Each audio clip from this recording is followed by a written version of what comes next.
Welcome back to the grind. I am back from vacation and I do have access to the Mythics for a temporary period to test them out and share my thoughts. These are some clips of my early initial flights with both of the Mythics. I'm going to compare them side by side.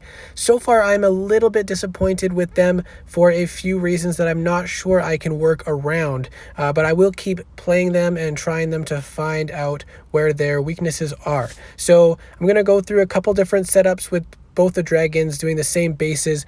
This one is an easier base, level 56 towers, no defenders, and you can see both of them will go through pretty easily. Without a defender, Dabrosky can focus the red and blue mages first with the damage boost, and then he's free to freeze the towers and use the blue spell to regain some rage, as well as allow him to heal from destroying the towers. The damage boost is pretty significant, especially if you're hitting towers that are at the reasonable level. For an obsidian dragon like mine, they are roughly around the right level at level 56, and you can see him burn through these farms and mills pretty quickly as well, especially with the extra damage from the free spell without a defender. Now, similarly with Naja, if you take out the mages first, that leaves you pretty much able to just use that immunity spell and continuing to place that mark so that you can gain back rage and continue to allow you to use that immunity spell. Once you do that, if there's no ice flak to super shot you and bring it down, you are pretty much clear to go through the whole base. The issue that you face is the ammo does not regen instantly with any of the spells, so you have to wait every single time.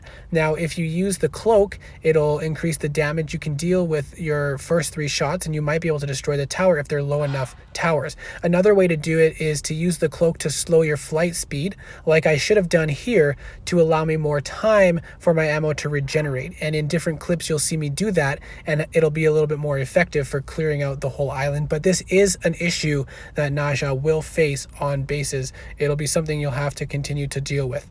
Now, this is a bit of a stronger base against a friend of mine with level 69 towers. First, without a defender, you can see how Dabrosky is still able to burn through those mages while that immunity spell is active. He does not get mage drained, and then he can freeze the towers a couple times in a row, allowing him to prevent taking damage, and the blue spell gives him back rage and allows him to heal back some lost health when he destroys those towers. The priority would be to take out a shielding tower first, and then the red mage, and then the blue mage. And if they're all separated, that makes it challenging. And as you can see, even without a defender, these higher level farms and mills, I was unable to get through them. If you equipped something like Death Gaze, that would be more beneficial. Now, as you can see with the defender, with such high level towers, he's just not able to get through those buildings in time before that immunity spell ends. And it's unfortunate, but even my Morak at that level can take out this base. Now with Naja, Undefended, you can take out the mages first, allowing you to use the immunity. If the ice flak doesn't use a super shot, then you don't have anything to worry about. I accidentally got rid of the immunity spell, but you can continue to apply the marks like we did in a different base and continue to go through the island without issue, as long as you have enough time to let your ammo regenerate to hit all the towers.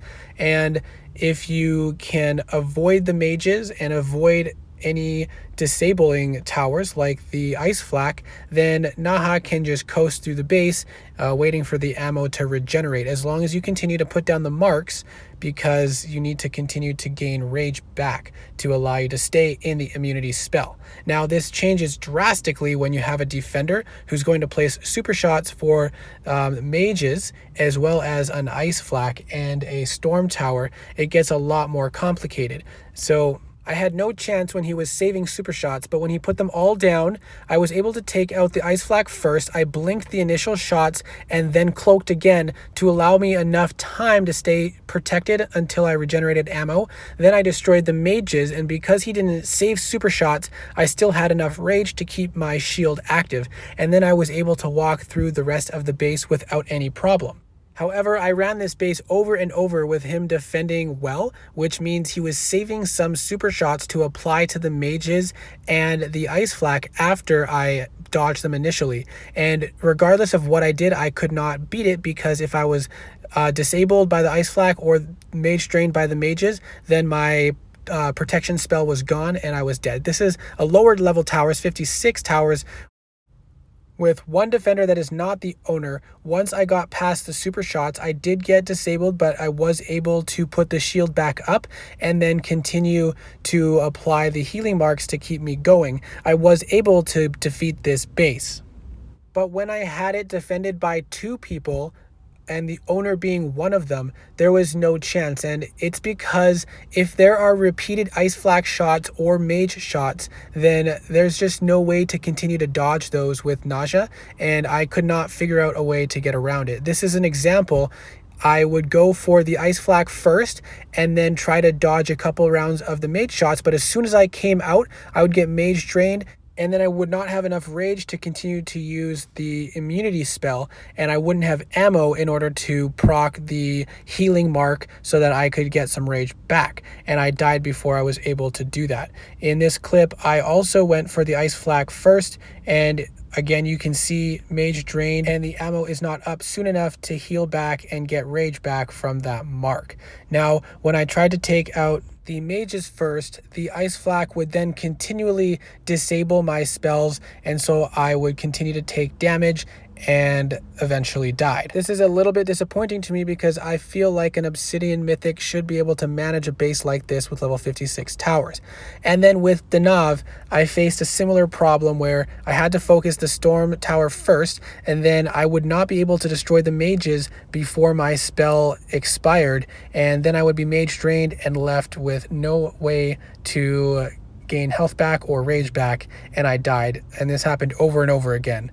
Now, I have a couple more clips of undefended bases where you can see the spells in action a little bit more, and they are kind of fun dragons to fly, but they do have some big weaknesses against defenders that I have yet to find a way around, and it's disappointing because dragons like Gnarlith or especially Morak, I have found ways to deal with all these types of different situations, but on a base that has an ice flak and mages especially, both of these dragons struggle, and when you throw a shielding tower into the mix, it seems to me nearly impossible to get around it unless you are high enough level above the towers that you can take some shots without dying right away. If Naja, however, had a way to immediately regenerate ammo like Morak and the other invokers do, then Naja would be an incredible dragon because you would be able to take out 2 critical towers at the start of an island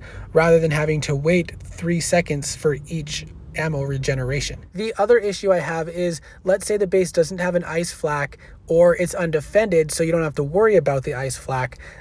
If you're hitting towers too high level, Naja's damage multiplier isn't high enough to destroy the towers, whereas towers that I'm easily able to destroy bases with multiple defenders with Morak, Naja can't even take the base undefended because the damage multiplier isn't enough on the invoke shot, which is pretty disappointing to me.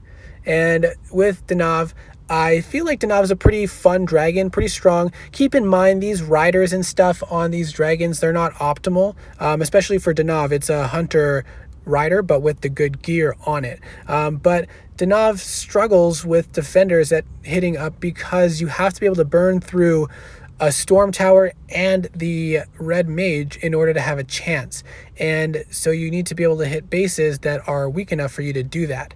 And if you are doing that, or if you're at end game tier and you have a maxed dragon, then you might be able to manage to take out these bases. But again, defenders with spamming hammers is going to make that very challenging.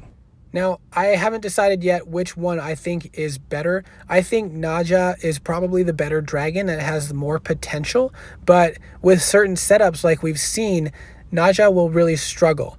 And the problem more with Danav is not the setup of the base, but more the strength of the towers it has to get through. So with Naja, if you don't have the ice flak, the base gets infinitely easier, and you're only limited by whether or not the invoke shot will destroy the towers or not. With the Nav, you're not quite as limited by the setup of the base as you are the amount of HP the towers have, and if you are able to get through them or not. So for me, because I have been able to learn to fly Morak quite well, I feel like these dragons are both a disappointment because neither of them will be able to destroy bases, which I'm able to destroy with Morak. And that is maybe partly related to my tier and my point in the game. And I think that endgame players would have a different experience. But I'm going to continue working with these dragons to get more thorough gameplay and tutorials on how to fly them for you, hopefully by the end of the week. I wanted to get a quick video out to show you some of my initial thoughts and concerns with some gameplay.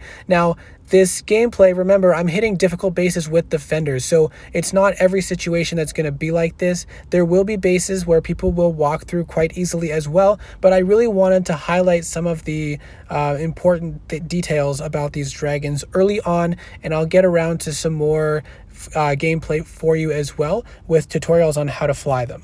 So I hope this was helpful. See you in the next video.